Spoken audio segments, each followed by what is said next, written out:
Je, unapotoka kujifungua halafu katika huo muda mfupi ukabeba mimba nyingine, kuna athari yoyote? Kwa mfano mwenzetu hapa katoka kuuliza kwamba unapotoka kujifungua walau kakaa labda kwa wiki 6 akabeba mimba nyingine, kuna athari yoyote? Na je, ikitokea sasa umepata hiyo ujauzito ufanye nini? Kwanza kabisa, tafiti nyingi za kiafya zinasema kwamba mwanamke kupishanisha mimba moja na mimba nyingine walau ukae kwa muda mchache sana, walau kwa miezi 18, nikiwa na maana ya mwaka mmoja na nusu.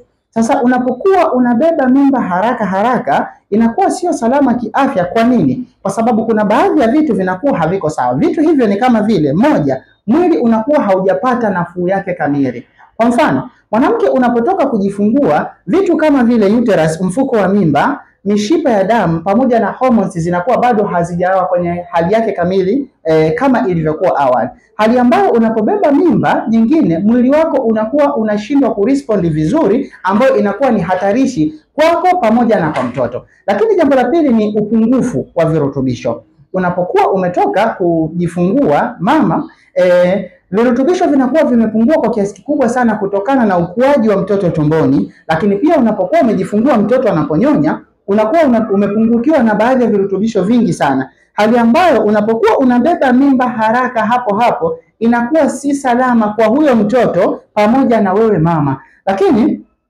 jambo la tatu ni hatarishi kwa mimba nyingine. Yaani mimba ulioibeba ni lazima iwe na hatari, kwa sababu nimeeleza hapo kuna virutubisho kwa kiasi kikubwa vinakuwa vimepungua, hali ambayo ndio huwa inasababisha vitu vifuatavyo: mwanamke kumzaa mtoto akiwa na uzito mdogo, ama kuzaa mtoto akiwa njiti, na changamoto nyingine tofauti, ama mimba kuharibika baada ya kubeba mimba haraka bila ya kusubiri mwili kupumzika. Lakini jambo la 4 na la mwisho ni hatarishi kwa wewe mama mwenyewe.